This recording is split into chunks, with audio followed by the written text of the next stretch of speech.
February 20th, 1944. 25 zeros. 0 feet above the industrial sprawl of the Ruhr Valley, Germany. The air bites like shattered glass, so cold it seeps through your flight suit, numbing fingers that clutch the control column of your Supermarine Spitfire Mk. Roman 9. The Merlin engine hums a relentless fury beneath you, its 720 horsepower propelling the sleek elliptical wings through the thin, razor-edged sky at 350 miles per hour. Your Flight Lieutenant Edward Ned Hargrove, 26 years old, with 47 confirmed kills etched into the side of your cockpit like grim tallies on a prison wall. Your Squadron No. 611 West Lancashire. From RAF Biggin Hill, weaves in tight formation. 12 Spitfires, green and grey camouflaged against the slate, grey clouds, oxygen masks fogging with each laboured breath. Below, the earth is a patchwork of frozen rivers and smoke, belching factories, the heart of Hitler's war machine, and today, you're the thin blue line guarding 200 B-17 flying fortresses of the U.S. 8th Air Force as they lumber toward their targets in what the Yanks are calling Big Week. The radio crackles in your ears, a chorus of clipped voices cutting through the static. Bandits at 3 o'clock low, Messerschmitts 20 plus. Its blue leader, Squadron Leader Tom Tally-Ho. Reynolds, his tone steady but edged with the steel of a man who's seen too many mates spiral into black puffs of flak. You bank hard right, the G. Forces slamming you into your seat as the Spitfire responds like a living thing, nimble, forgiving, the best dogfighter in the RAF arsenal. Your eyes, strained from scanning the endless blue, lock onto the swarm. BF-1, 109s and FW-190s, the Luftwaffe's wolves, diving from the sun like shadows given teeth.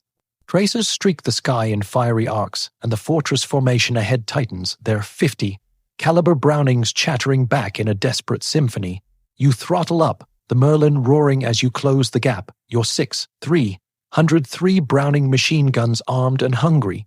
The fight erupts in chaos, and Me-109 flashes past your canopy, so close you see the pilot's swastika arm, and through his plexiglass, you yank the stick, the Spitfire's ailerons biting air as you roll inverted, pulling into a tight climbing turn that leaves your stomach behind.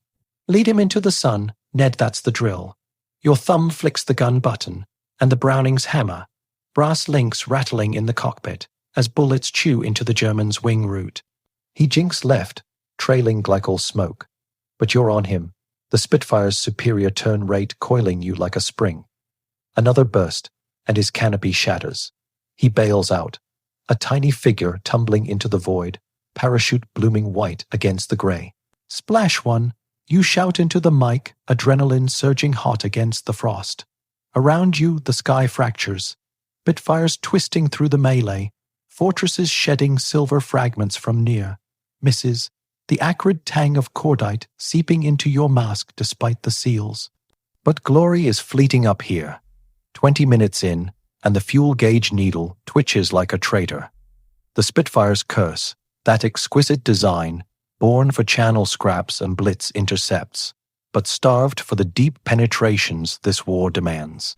With the 90, Galland slipper tank slung under your belly already jettisoned for the fight, your combat radius barely stretches 200 miles inland. Berlin, a pipe dream.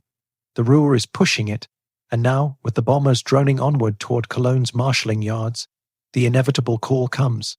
All Spitfires, this is Reynolds, fuel state critical.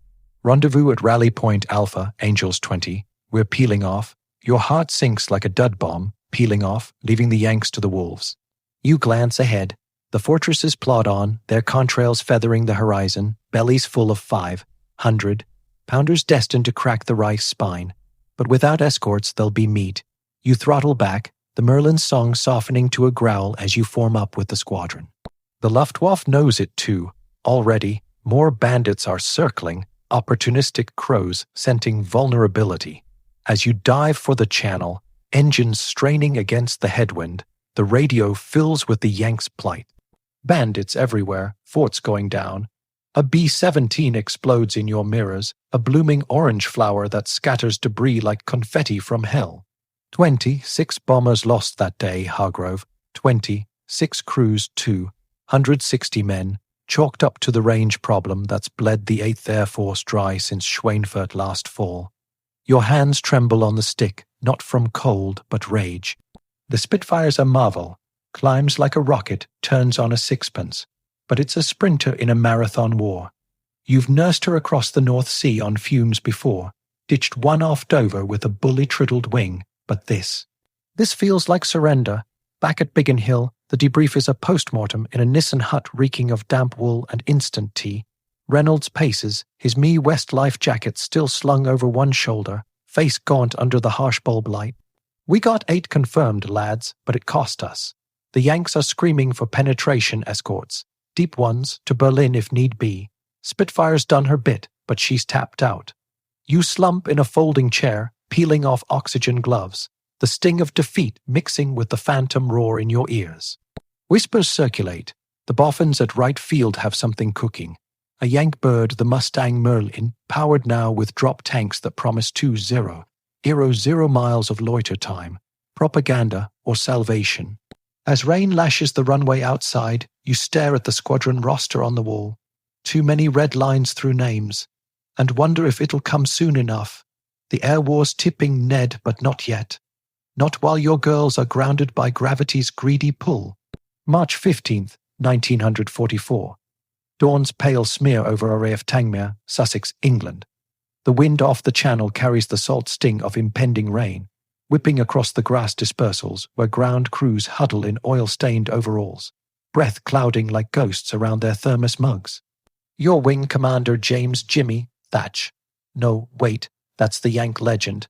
Here, it's you, squadron leader Hargrove, promoted after that scrap over the Ruhr. Your DFC ribbon pinned fresh to your battle dress tunic. The squadron's been shuffled south to Tangmere for trials. A hush posting that smells of boffins and bureaucracy. Crates stamped North American Aviation, inglued, car.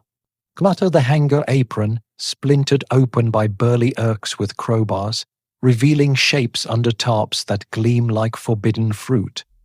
The Merlin's familiar growl echoes from a test run, but it's not your Spitfire's throaty purr, deeper, more American, with a hint of Pacific thunder. You stride across the dew-slick tarmac, boots squelching in the mud, collar up against the chill that never quite leaves your bones since that bailout over Calais last summer. Reynolds trails you, pipe clenched in his teeth, unlit against Reg's, but a talisman all the same. Heard the Yanks flew her across the pond on her own tanks. He mutters, nodding at the top. No ferrying ship, no stops. London to New York and back, they say. Bollocks, if you ask me. But his eyes betray the doubt the 8th's losses are legend now.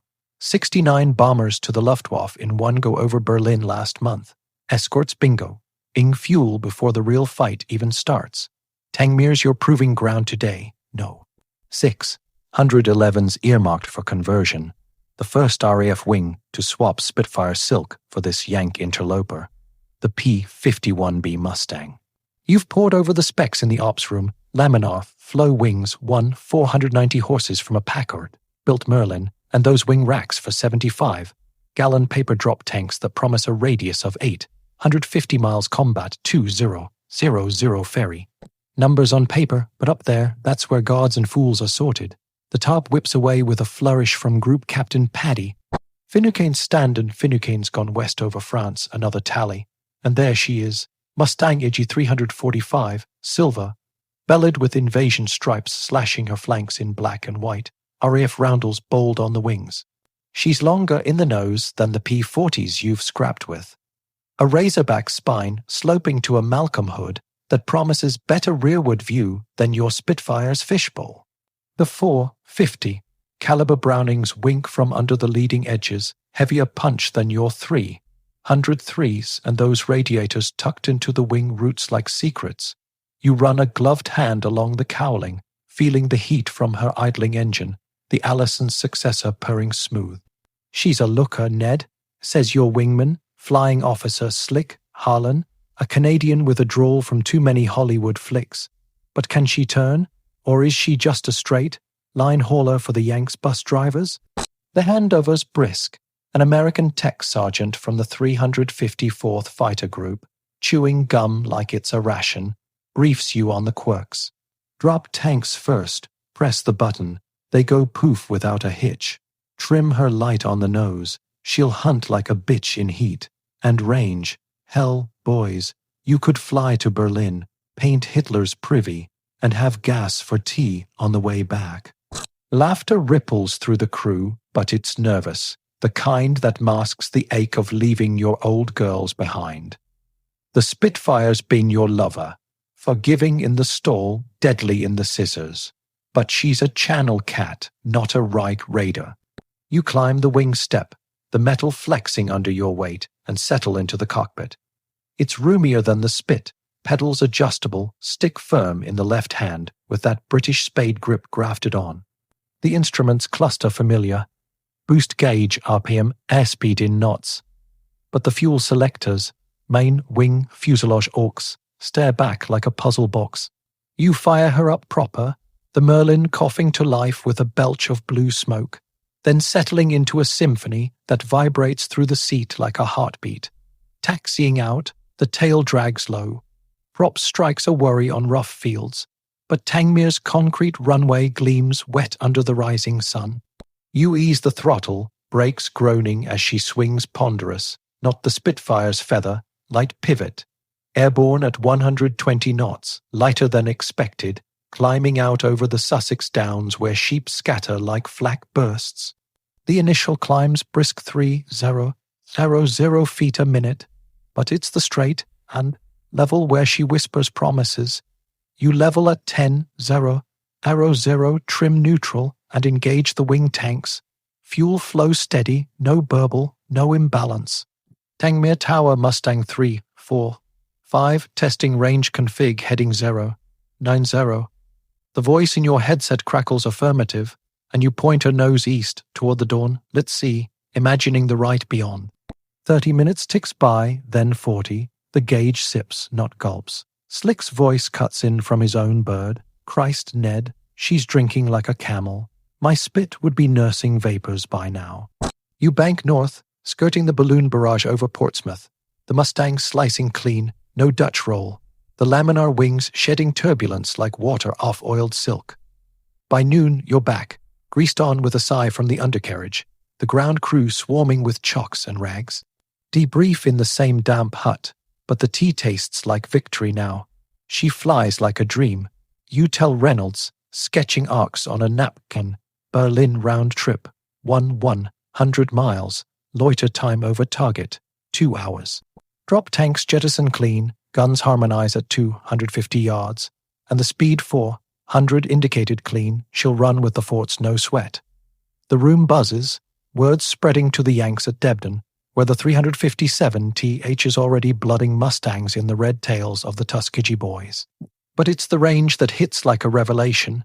No more peeling off at the IP, no more watching the heavies march into the maw alone.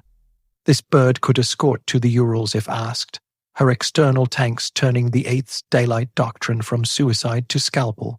Yet doubt lingers, a shadow in the corners, the Luftwaffe's adapting W190DS with boosted jommos, jets whispering rumors from the east, and the Mustang's no dogfighters wet dream.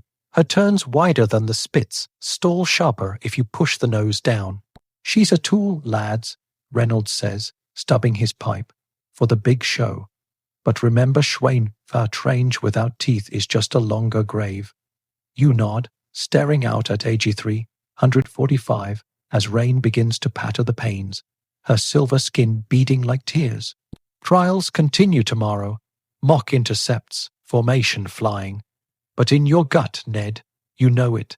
The Air War's pivot is here, in this Yank transplant with British heart. The Reich's skies won't know what hit them, or rather, what stayed. April 8th, 1944, 28 zeros, arrow 0 feet above the flatlands of eastern England, the first blush of sunrise gilding the North Sea like spilled blood. The air up here is a crystalline void, so pure it aches in your lungs through the mask. The Merlin's supercharger whining high as you nurse the Mustang's nose into the climb. Your flight, Lieutenant Hargrove again, call sign Hawk 1, leading a flight of 4 P-51 BS from the 357th Fighter Group.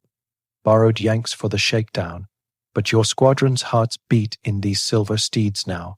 No. 611s fully converted, 16 Mustangs lined nose, to tail on Debden's hearts and yesterday. Their invasion stripes stark under arc lights as Erks topped off the 85. Galland fuselages and slung those paper, winged tanks like saddlebags on a long trail ride. The radio's alive with the 8th Ops net. 700 bombers today, B-17s and B-24s in 3 massive boxes, bound for the ball, bearing plants at Schweinfurt and the synthetic oil refineries at Merseburg. Big week's encore, the hammer blow to Goring's dwindling flock. You glance left and right, the formation tight as a drum. Harlan in Hawk 2, off your starboard wing, his Mustang's canopy catching the light like a diamond facet. Behind, Sub-Lieutenant Pip Ellis, the baby of the flight at 21, fresh from OTU with eyes like saucers under his helmet. The drop tanks slosh faintly in their mounts, 150 gallons total per bird, enough for the 100-mile rounder to Berlin without a prayer or a puddle. Jump. No Spitfire ghosts today. Those elliptical beauties are relegated to low-level rhubarb sweeps, their Merlin coughs fading into memory. Your Packard V1650-3 thrums at 30.00 RPM, manifold pressure steady at plus 18. The laminar wings slicing headwinds that would have bucked a hurry into a stall. Below, the wash glitters, fishing trawlers tiny as matchsticks, oblivious to the storm brewing east. Hawks, this is Hawk 1. Range check, tanks feeding nominal, climb to Angels 30, maintain V formation. Affirmatives crackle back, voices laced with that new edge-eagerness tempered by the unknown. The Mustangs are thoroughbred all right, cruises at 360 mph lean, gunsight crystal clear, but her dives a plummet if you forget the trim, and those props eat rubber in a tight turn. Rendezvous over the Dutch coast at 0745, the bomber stream materializing like a thunderhead on the horizon. Contrails feathering miles wide, the fortress's right cyclones droning a base counterpoint to your Merlin's tenor. You slot in high top cover for the 303R, D's box.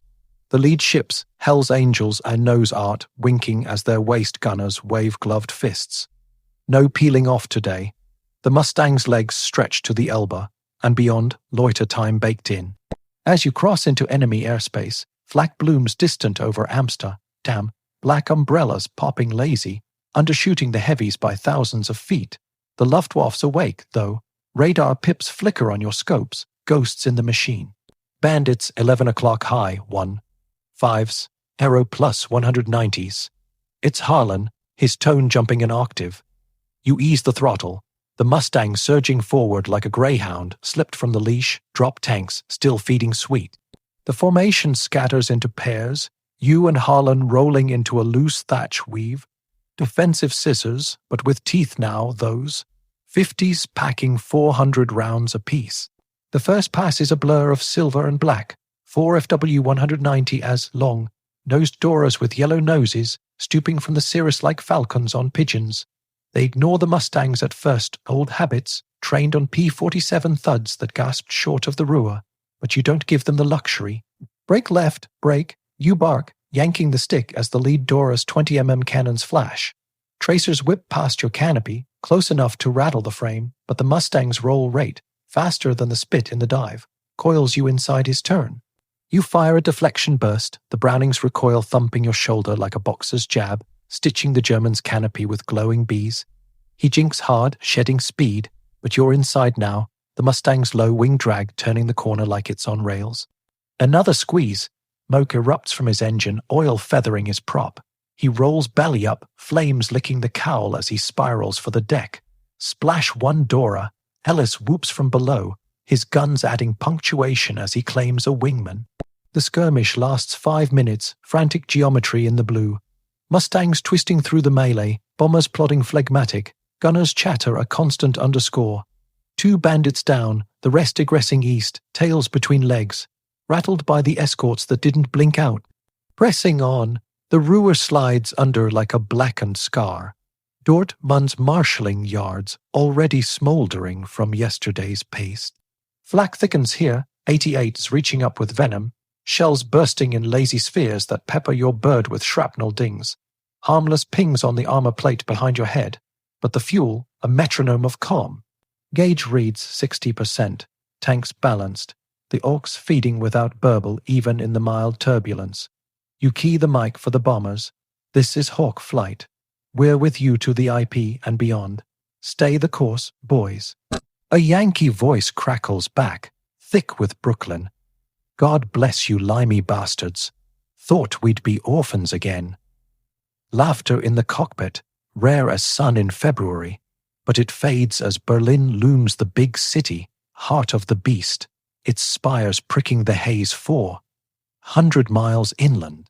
No Spitfires kissed these skies without a one-way ticket.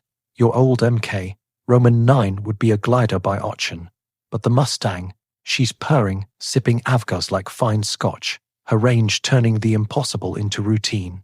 Target run at 1,030. The heavies salvo their loads over the Heinkel works at Oranienburg 500. Pounders tumbling earthward in a steel rain that rattles windows from Potsdam to the Spree. You circle high, eyes peeled for the Jagdwaff's reserves. Adolf Galland's boys, the Expertin with 200 kills apiece. They come in waves, me 109 GS from Dobritz, high and fast, diving through the bomber boxes like wolves through sheep. Chaos reignites, fortresses jinking, silver streams of 50, Cal fire lacing the dome, Mustangs peeling down in stern chases. You latch onto a 109, Greenheart with a red maw, his pilot a shadow in the bubble hood.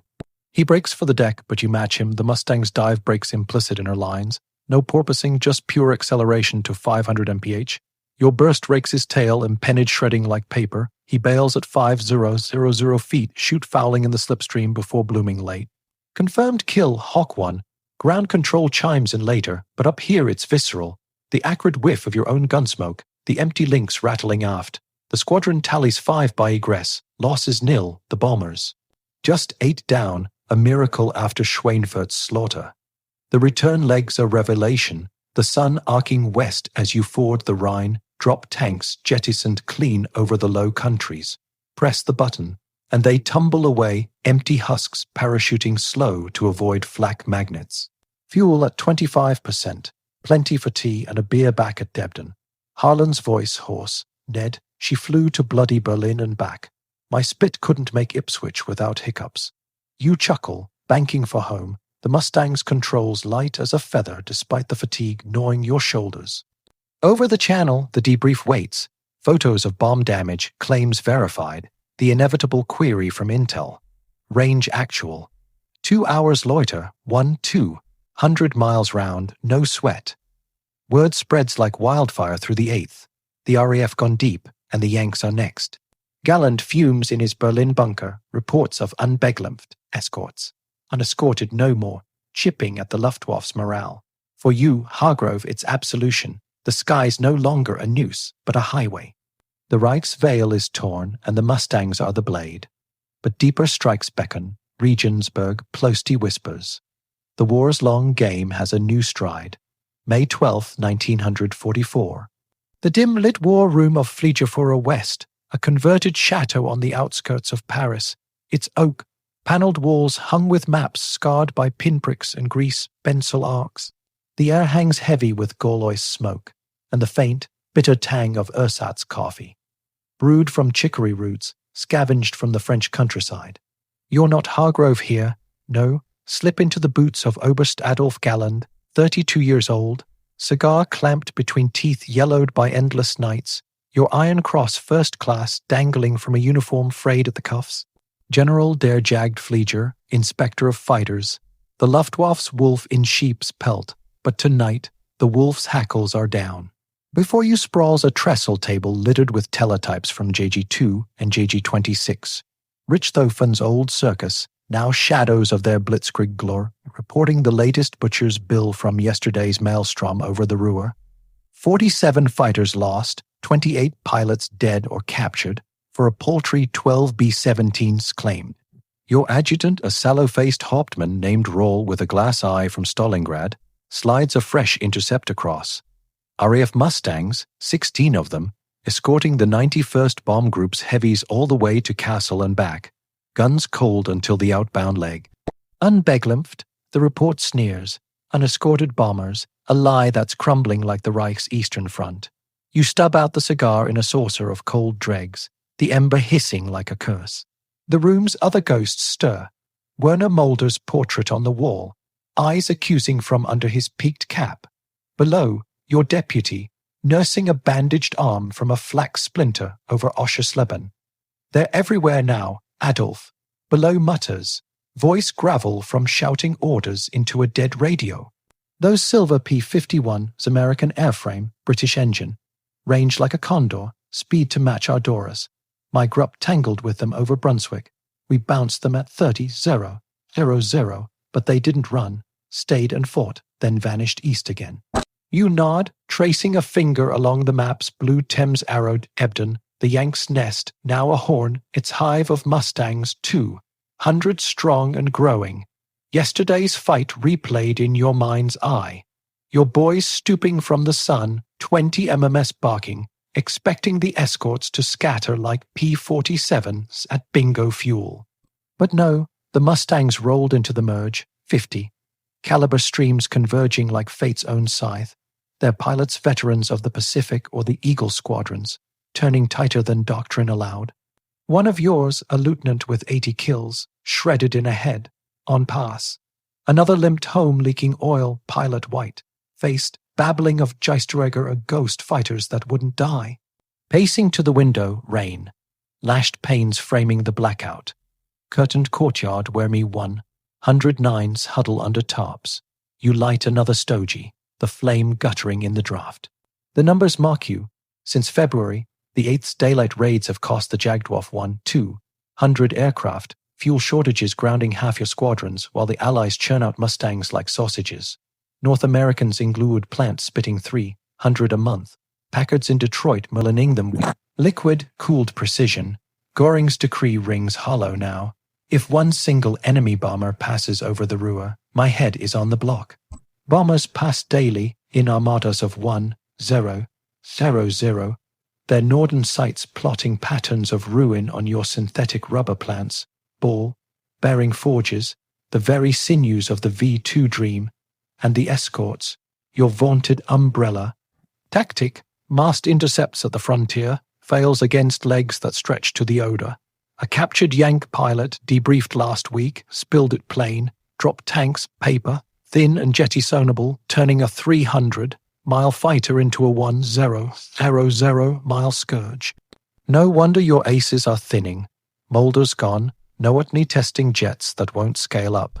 Cam Huber's night fighters blind in the day. Back at the table, you unroll a captured 8th Air Force ops sheet, smudged with coffee rings. Mission logs from April 8th, the first deep Mustang strike. RAF 611 Squadron. It reads, penetrated to Berlin, engaged GG-54, 4 kills, no losses. Hargrove, that's the name circling intel whispers, a limey ace with Spitfire blood who flew the trial bird himself. You imagine him up there, throttle quartered, cruising at 25-0. 0-0 on wing tanks, the Merlin sipping one. Hun, dread octane like nectar while your 109s guzzle C3 and nurse belly tanks that drag like anchors. The reversal stings. Once, your Eagles ruled the Azure, BF 109s outclimbing hurricanes, FW 190s outgunning anything with a roundel. Now the sky's a graveyard, contrails like funeral plumes over the fatherland. We need the jets, Adolf. Rawl urges, tapping a blueprint of the Me 262s. Wept wings, 1-200 mph potential, but engines that flame out like wet matches. You grunt assent, but the math is merciless. Production at 100 a month if the slaves don't sabotage. Pilots untrained for the beast's vices. Meanwhile, the Mustangs multiply 14-0 projected by 45. A flood to drown the Wehrmacht's remnants. The door bangs open. A runner panting with a flimsy from Berlin. Goring summons, terse as a guillotine. Explain the failure, or resign. Your laugh is bark without mirth, echoing off the maps where red arrows creep from Normandy beaches. Overlord's shadow lengthening.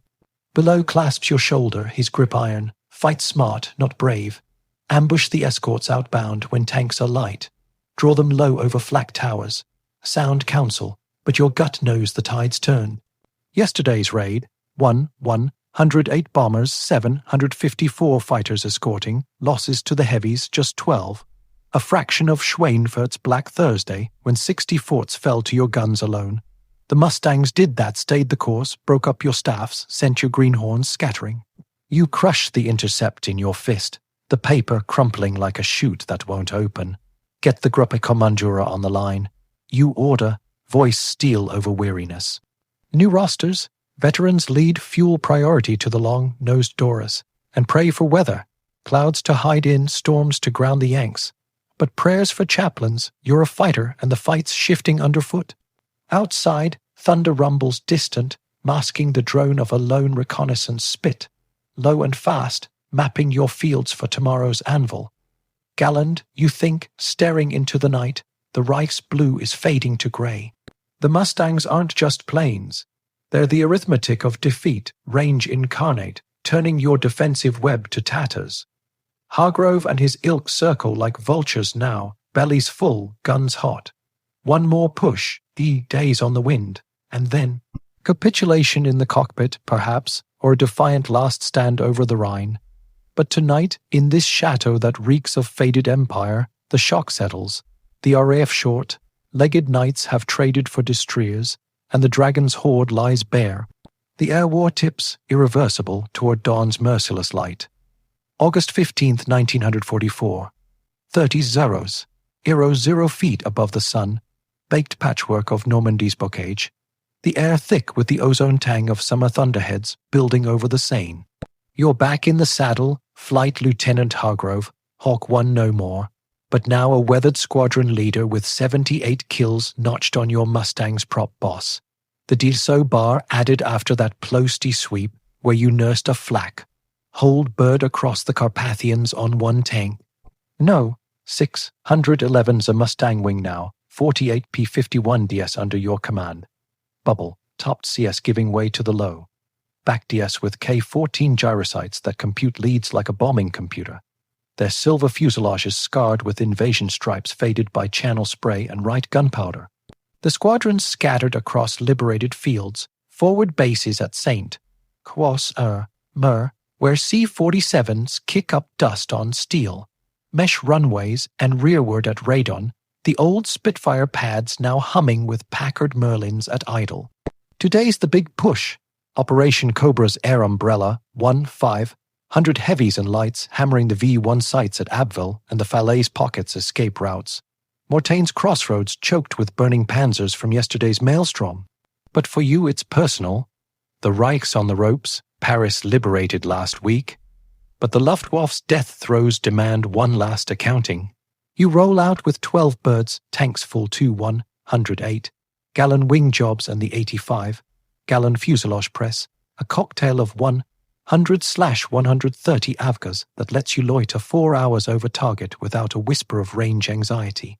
The formation climbs east out of B11, the Normandy coast a ragged scar below.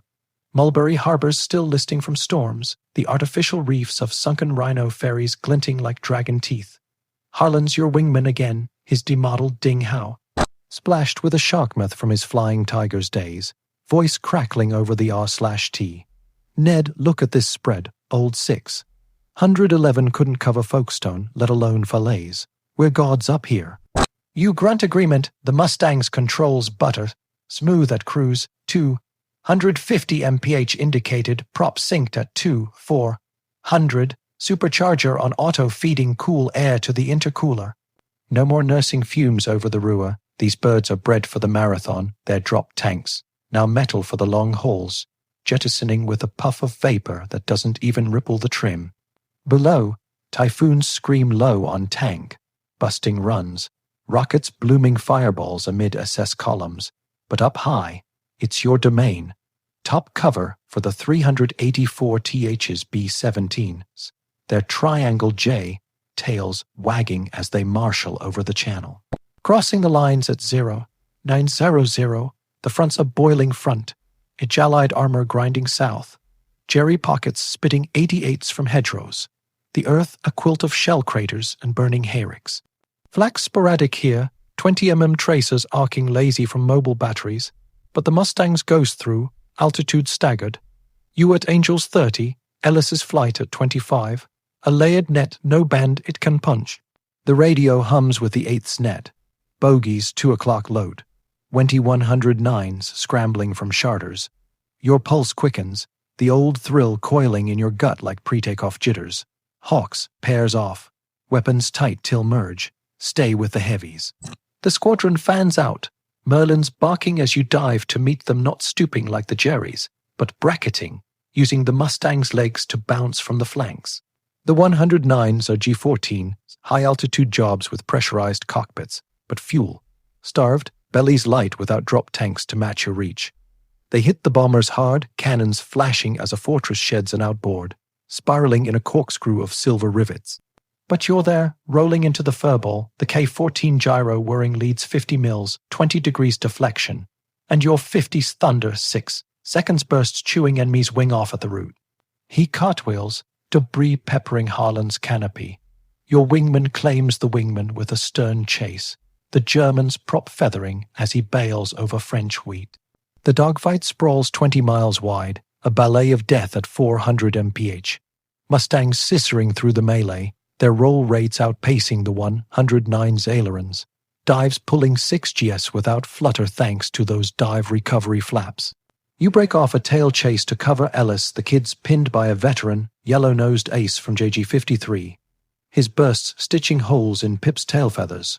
Hawk flight, bandit on Blue 4, braking. You haul ass, the Mustang's nose dipping as you compress the turn, airspeed bleeding to 300 before you fire. The burst is poetry. Tracers marching up the Jerry's fuselage, cockpit shattering in a starburst of plexi and blood. He rolls inverted, flames jetting from vents, and you ease back, heart hammering against your me west. Tally, ho, Ned, that's 5 for the day. Slick whoops, but the cost registers. 2 Mustangs down, 1 to flak over Keene, another a midair with a straggling P-47. The bombers press on, though Norden's ticking over the V1 bunkers, 1-0, 0-0, pounders cratering the earth in geysers of concrete and rebar. By 1,100, the pockets sealed, Rommel's remnants trapped, the breakout to the Seine a pipe dream.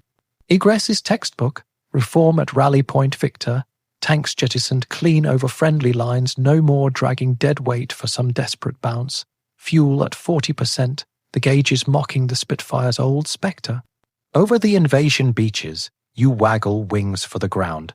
Pounders, a ritual salute to the boys in Shermans who owe their lives to this steel rain from above. Back at B-11 by 1,300, the debriefs a carnival. Claims board chalked with 14 kills, verified by gun cams spinning silent footage of smoking wrecks. Reynolds, now Winko, pipe eternal, claps your shoulder. From Ruhr peels to Reich rounders Ned, the old girl's jealous in the boneyard. You nod peeling off sweat, soaked gloves, the hangar reeking of castor oil and victory. But it's the numbers that sink in later, over bully beef in the mess. Since Tangmere trials, Mustang escorts have slashed 8th losses by 70% from 200 heavies a month to under 50. The Jaguar bled white, Galland's Eagles grounded by parts and pilots the Reich can't replace. Word filters down from Sheaf, 14-0. 00 Mustangs rolling off lines from Dallas to Willow Run, a production miracle $51, 0, 0 a pop, but pennies against the 8-0, 0 Luftwaffe kills they'll claim. Your squadron's just a thread in the tapestry. Tuskegee 332nd, painting the skies red over Berlin, Aussie 75 Squadron sweeping the Med, even the Free French tangling over the Alps. The range did it, those external tanks, a Boffin's brainstorm from 42, turning a dive. Bomber reject into the war's apex predator. No more shock for you, Hargrove. Beliefs forged in the contrails. As autumn gales lash the fields, prepping for market garden sweeps, you stare at the roster, fewer red lines now, mates returning whole. The air war's won, the Reich's factories ash, Hitler's daylight skies a no-fly zone. From Spitfire sprints to Mustang marathons, you've run the race, and as the first snow dusts the runways, the long way home beckons. Not to Biggin Hill's ghosts, but to Peace's quiet blue.